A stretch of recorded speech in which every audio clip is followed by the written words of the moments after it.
नमस्कार दोस्तों, स्वागत है आप सभी का मेरे YouTube चैनल पर।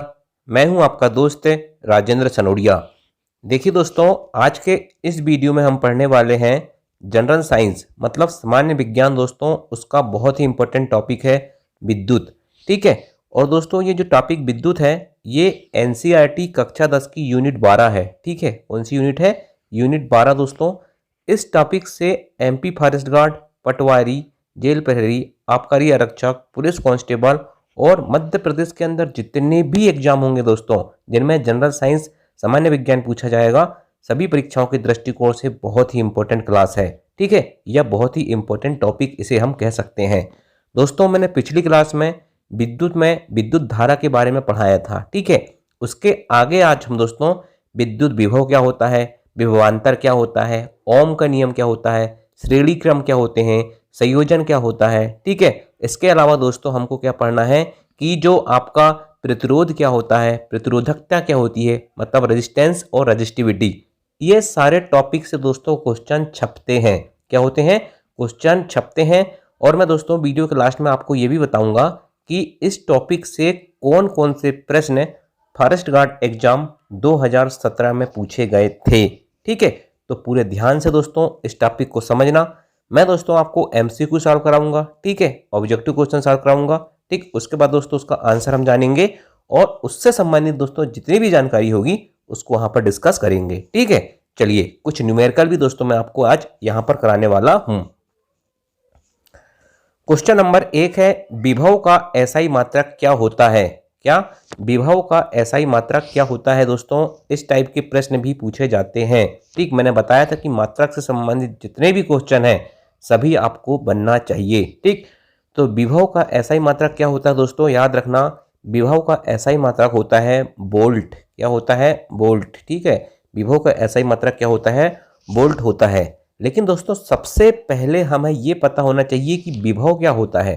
ठीक है, विभव क्या होता है दोस्तों? अगर हमें यही नहीं पता है तो फिर हम उसके मात्रक को कैसे निकाल पाएंगे? ठीक है, इसलिए दोस्तों देखिए क्या होता है, मैंने बताया था आवेश दो प्रकार के होते हैं, एक ऋण आवेश होता है और एक धन आवेश होता है। तो एक धन आवेश को दोस्तों, ठीक है, एक धन आवेश को क्या अनंत से विद्युत क्षेत्र मान के चलो दोस्तों, ये विद्युत क्षेत्र है और अनंत मतलब दोस्तों आप समझ गए कहीं से भी। ठीक है, कहीं से भी मतलब अनंत से दोस्तों विद्युत क्षेत्र के किसी बिंदु तक एक धन आवेश को लाने में किया गया कार्य क्या कहलाता है? विद्युत विभव कहलाता है। मतलब दोस्तों किसी एक धनावेश को अनंत से विद्युत क्षेत्र के किसी बिंदु तक लाने में किया गया कार्य क्या कहलाता है? विद्युत विभव कहलाता है या विभव कहलाता है। विद्युत विभव का फॉर्मूला होता है दोस्तों किया गया कार्य। क्या? किया गया कार्य बटे आवेश। ठीक है, थोड़ा यदि आपको इसमें समझ में नहीं आएगा दोस्तों तो मैं बोलता बहुत क्लियर हूं। ठीक है, किया गया कार्य बटे आवेश। ठीक है, या इसे हम फार्मूला भाषा में लिखें। ठीक है, तो V बराबर मतलब विद्युत विभव बराबर दोस्तों W मतलब कार्य बटे आवेश मतलब Q। ठीक, आवेश को Q से प्रदर्शित करते हैं। ठीक है, तो देखिए कार्य का मात्रक क्या होता है? जूल। ठीक है, और आवेश का मात्रक क्या होता है? कूलाम। मैंने बताया था पिछली क्लास में। ठीक है, तो याद रखना दोस्तों जूल प्रति कूलाम। क्या? जूल प्रति कूलाम जो है दोस्तों इसी को कहा जाता है वोल्ट। ठीक है, अगर दोस्तों ऑप्शन में कभी धोखा से जूल प्रति कूलाम लिख दिया ना, ठीक है, तो फिर आप वहां पर चकरा जाओगे। इसलिए मैंने कहा है कि बहुत अच्छे से पूरे ध्यान से समझना। देखिए विभव बराबर क्या होता है? कार्य बटे आवेश, मतलब वर्क बटे, और कार्य आवेश को कैसे डिनोट करते हैं? Q से। ठीक, कार्य का मात्रक जूल और आवेश का मात्रक होता है कूलाम। तो जूल प्रति कूलाम को क्या कहते हैं? जूल प्रति कूलाम को ही कहते हैं वोल्ट। क्या कहते हैं? वोल्ट कहते हैं। ठीक, समझ गए? चलिए नेक्स्ट क्वेश्चन, विभवांतर का SI मात्रक क्या होता है? अभी हमने विभव देखे थे, अब विभवांतर। ठीक, तो विभवांतर क्या होता है दोस्तों? देखिए विभव में क्या हो रहा था कि हम अनंत से ला रहे थे, लेकिन विभवांतर में क्या होगा दोस्तों? किसी विद्युत क्षेत्र के अंदर की बात होगी और एक बिंदु से दूसरे बिंदु तक आवेश को ले जाने में किया गया कार्य क्या कहलाता है? विभवांतर कहलाता है। समझ गए? इसमें दोस्तों विद्युत क्षेत्र के अंदर ही होता है, लेकिन विभव में क्या होता है? अनंत से हम किसी धनावेश को लेकर आते हैं। ठीक, तो यहां भी फार्मूला वही हो जाएगा दोस्तों। क्या हो जाएगा? विभवांतर बराबर किया गया कार्य बटे आवेश। ठीक, W/Q। और कार्य का मात्रक क्या होता है? जूल, और आवेश का मात्रक क्या होता है? कूलाम। तो याद रखना दोस्तों, इसका मात्रक भी जूल प्रति कूलम या वोल्ट होता है। मतलब दोस्तों, विभव हो चाहे विभवांतर हो, दोनों के मात्रक वोल्ट या जूल प्रति कूलम होता है।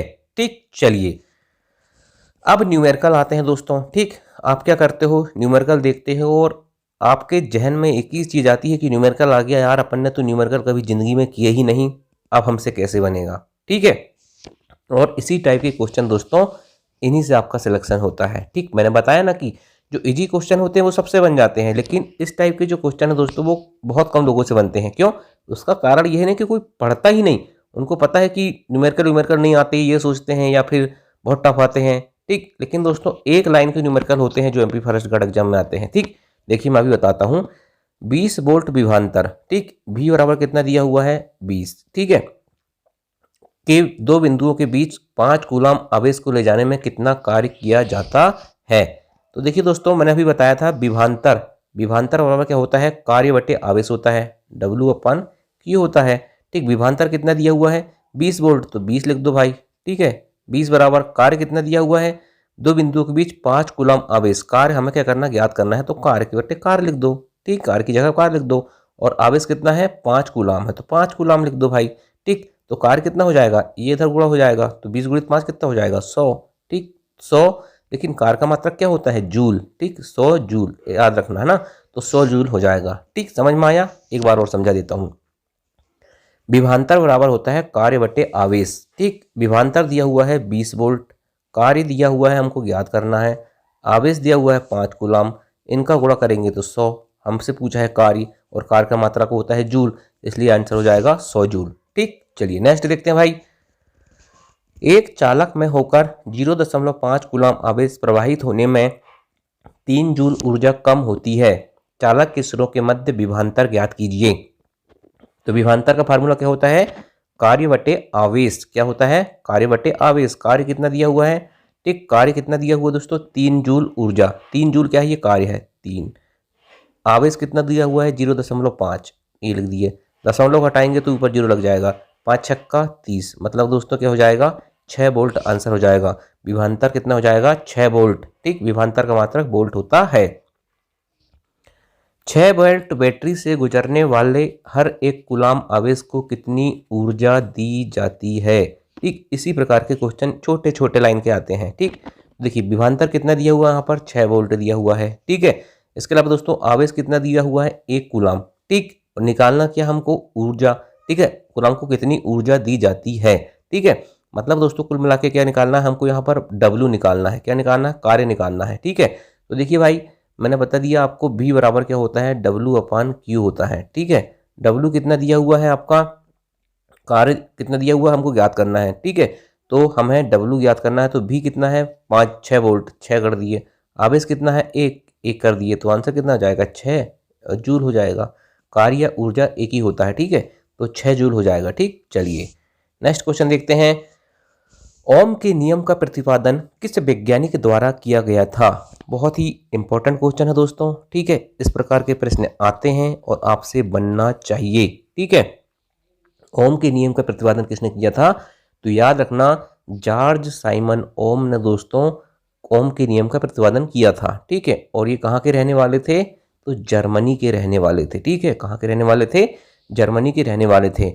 ओम के नियम ने क्या कहा, अब ये भी समझ लो।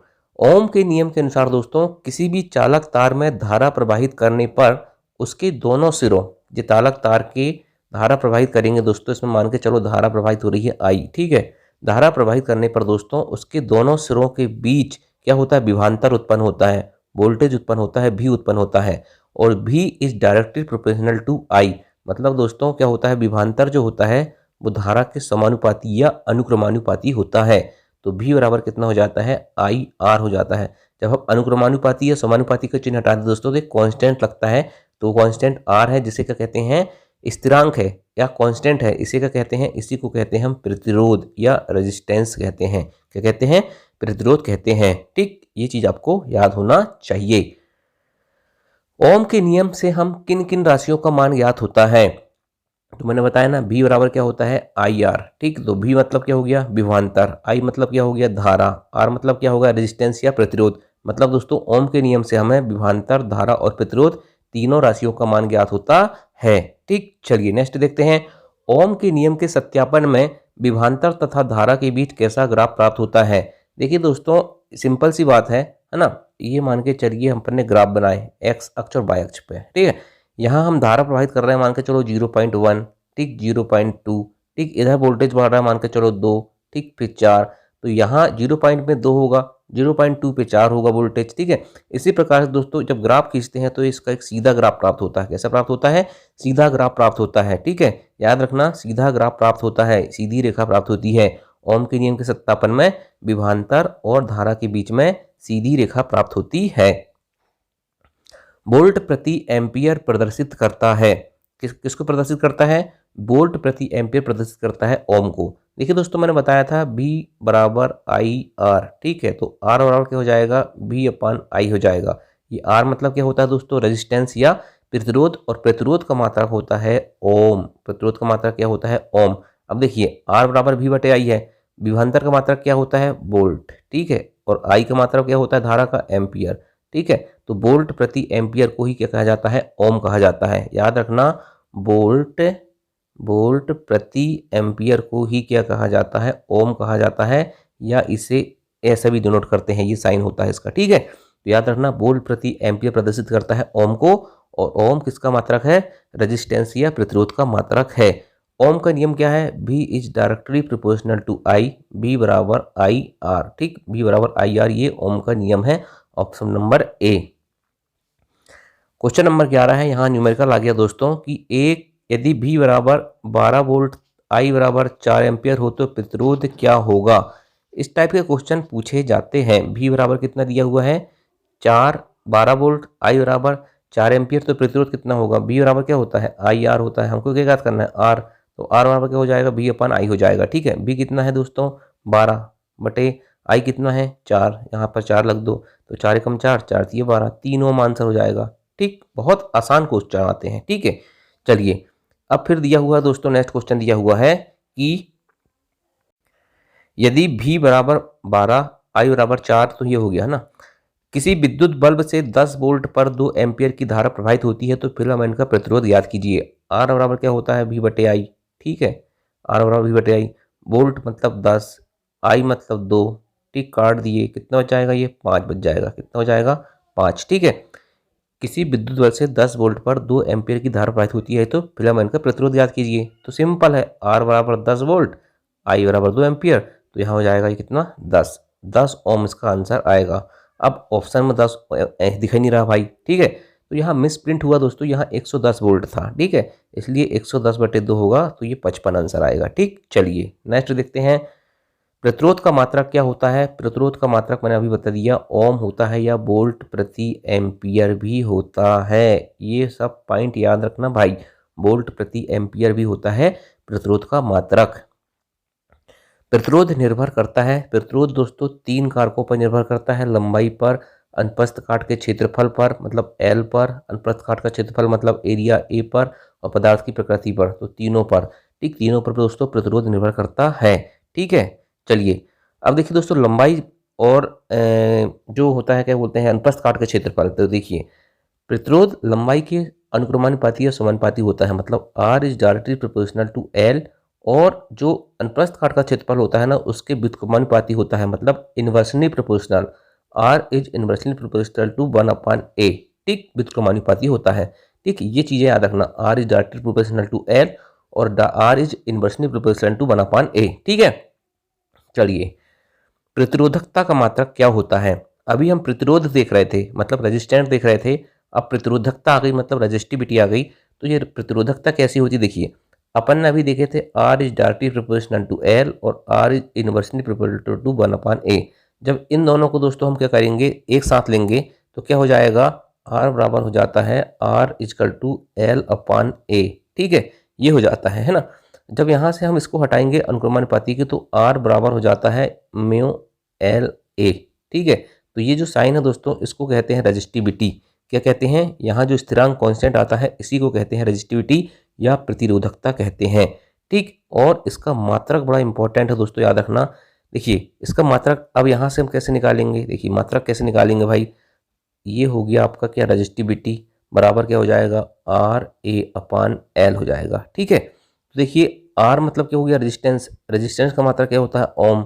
ठीक है, ए मतलब क्षेत्रफल, क्षेत्रफल का मात्रा क्या होता है, मीटर स्क्वायर, और लंबाई का मात्रा क्या होता है, मीटर, मीटर से मीटर खत्म, तो ओम इंटू मीटर बचेगा, क्या बचेगा, ओम इंटू मीटर।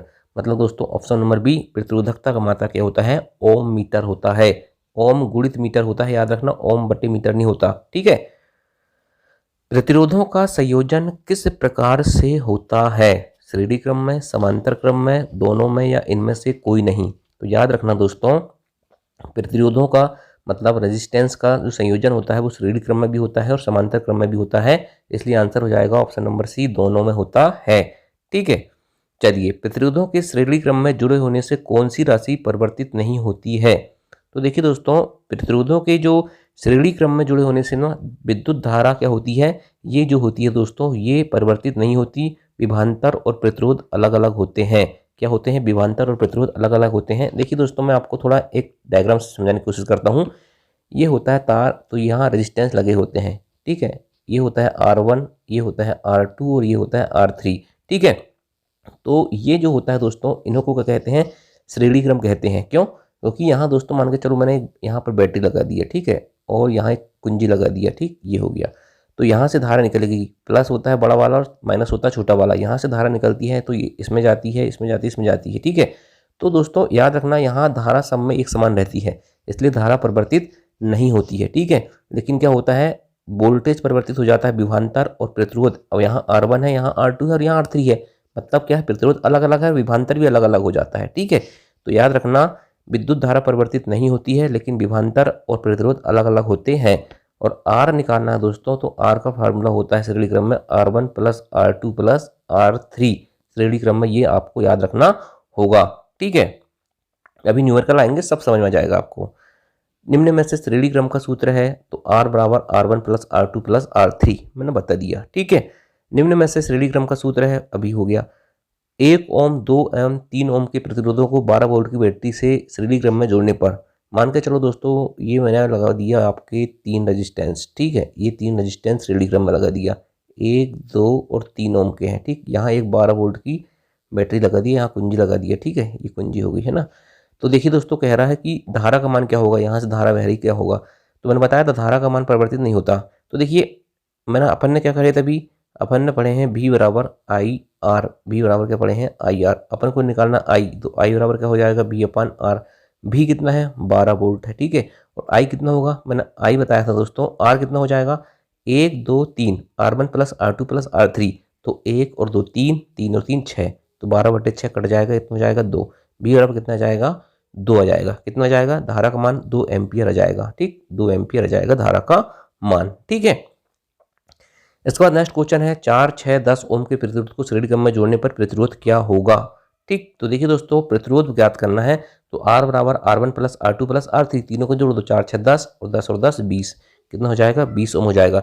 श्रेणी क्रम में दोस्तों R1 plus R2 plus R3 जितने प्रतिरोध है सबको जोड़ देते हैं। ठीक है, याद रखना, 3, 6 प्रतिरोध को समांतर क्रम से जोड़ने पर तुल्य प्रतिरोध क्या होगा। अब देखिए दोस्तों, समांतर क्रम की बात आ गई है, तो थोड़ा आपको यहाँ पर ध्यान देना पड़ेगा। क्या देना पड़ेगा, थोड़ा ध्यान देना पड़ेगा। यहाँ समांतर क्रम का फार्मूला हो जाता है 1 अपान आर बराबर 1/R1 plus 1/R2 plus 1/R3 भी होता है, यदि R3 दिया है तो। ठीक है, आपको निकालना है यहाँ तुल्य प्रतिरोध R निकालना है। ठीक है, तो देखिए 1/R 1/R1 प्लस 1 मतलब 1/3 प्लस 1/6 हो जाएगा। एलसीएम लेंगे तो बटे जाएगा आपने 6, 3 एकम 3, 3 दूनी 6, 2 प्लस 1, ठीक, 3/6 हो जाएगा। मतलब दोस्तों 1/R बराबर कितना हो जाएगा, 3/6, कट जाएगा, 3 एकम 3, 3 दूनी 6, तो R बराबर कितना हो जाएगा, 2 हो जाएगा। क्या हो जाएगा, 2, मतलब 2 ओम इसका आंसर आ जाएगा। कैलकुलेशन आप खुद करके देखना। फार्मूला कौन सा है, 1/R बराबर 1/R1 प्लस 1/R2। ठीक है, ये श्रेणी क्रम या वो समांतर क्रम या पैरेलल क्रम या पार्श्व क्रम भी इसको बोलते हैं। अब देखिए दोस्तों, घरों में जो प्रयुक्त उपकरण होते हैं उनको समांतर क्रम में जोड़ा जाता है। क्वेश्चन पूछा जाता है कि घरों में जो उपकरण प्रयुक्त होते हैं उन्हें किस क्रम में जोड़ा जाता है, तो याद रखना समांतर क्रम में जोड़ा जाता है। ठीक है, क्यों जोड़ा जाता है समांतर क्रम में, समांतर क्रम में इसलिए जोड़ा जाता है दोस्तों क्योंकि इसमें विद्युत धारा जो होती है उसका मान अलग अलग हो जाता है, ठीक है। और यदि श्रेणी क्रम में विद्युत धारा का मान एक सा रहता है तो पता चला कि फिर दिक्कत होगी ना उपकरणों को चलाने में, ठीक है। इसलिए दोस्तों प्रयुक्त उपकरणों को समांतर क्रम में जोड़ा जाता है, ठीक है। यदि हमने मान के चलो एक लाइट जलाए तो पता चला कि पूरे लाइट बंद हो गए, ठीक है। एक लाइट चालू करना है तो हमको एक ही लाइट चालू कर सकते हैं, इसलिए दोस्तों ये समांतर क्रम होता है। और हमारे घर में जो विद्युत आपूर्ति की जाती है वो 220 वोल्ट की होती है और प्रत्यावर्ती धारा मतलब एसी अल्टरनेट करंट होती है, ठीक है, याद रखना। अल्टरनेट करंट और डायरेक्ट करंट दो होते हैं। हमारे घर में 220 वोल्ट का एसी मतलब प्रत्यावर्ती धारा अल्टरनेट करंट प्रवाहित होती है, ठीक है। प्रतिरोध को दोस्तों समांतर क्रम में लगाने से तुल्य प्रतिरोध का मान घटता है। क्या होता है? श्रेणी क्रम में नहीं घटता, लेकिन समांतर क्रम में क्या होता है? तुल्य प्रतिरोध का मान घटता है। फार्मूला मैंने बता दिया, 1/R बराबर 1/R1 plus 1/R2 plus 1/R3, ठीक। चलिए, अब मैंने दोस्तों पिछली क्लास में पढ़ाया था आपको आवेश क्या होता है, सब बता दिया हूँ, ठीक। तो आवेश में बताया था जब किन्हीं दो वस्तु के मध्य घर्षण होता है तो आवेश की उत्पत्ति होती है। घर्षण दोस्तों जो है, घर्षण के अलावा दोस्तों आवेश चालन और प्रेरण से भी उत्पन्न होता है, ठीक। पिछली क्लास में आप सब पढ़ा दिया हूँ, ठीक है। आवेश का मात्रक मैंने बताया था कूलाम होता है, ठीक है। इसके अलावा क्या बताया था? आवेश बराबर धारा बराबर क्या होता है? विद्युत धारा जो है दोस्तों, आवेश के प्रवाह की दर को विद्युत धारा कहते हैं। धारा बराबर आवेश बटे समय होता है, ठीक। पिछली क्लास में सब पढ़ा दिया हूँ, ठीक है। और धारा का मात्रक मैंने एम्पियर बता दिया था, कूलाम प्रति सेकंड भी कहते हैं, ठीक है। एक कूलाम आवेश में इलेक्ट्रॉनों की संख्या मैंने बताया था 6.25 × 10⁻18 होती है, ठीक है। इसके अलावा दोस्तों मैंने आवेश कितने प्रकार की होती है बता दिया था और बताया था कि विद्युत धारा हमेशा बंद परिपथ से प्रवाहित होती है, मतलब यदि खुला परिपथ है तो प्रवाहित नहीं होती। ये सब न्यूमेरिकल मैंने करवाया था, ठीक, पिछली क्लास में। विद्युत धारा को नापने वाले यंत्र को अमीटर कहते हैं, धारामापी यंत्र भी कहते हैं, ठीक। आदर्श मान 0 होता है, श्रेणी क्रम में लगा होता है, ठीक है। विद्युत धारा का ऐसा ही मात्रक मैंने बता दिया था, सब ये सब क्वेश्चन मैंने करवा दिया था, ठीक, इतने सारे, ठीक है।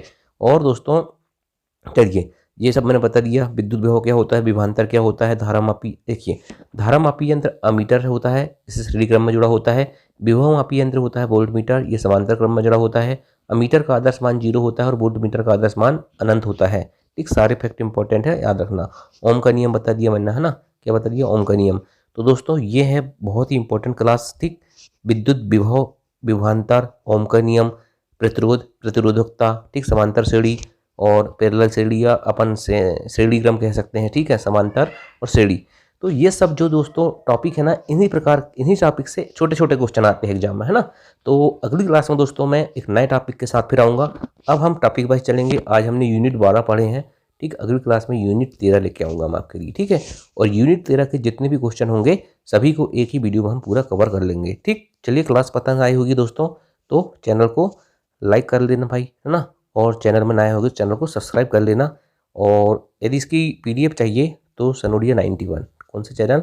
सनोडिया 91 में चले जाओ, ठीक, टेलीग्राम चैनल पे, वहाँ पर आपको मिल जाएगी, ठीक। Thank you. जय हिंद, जय भारत।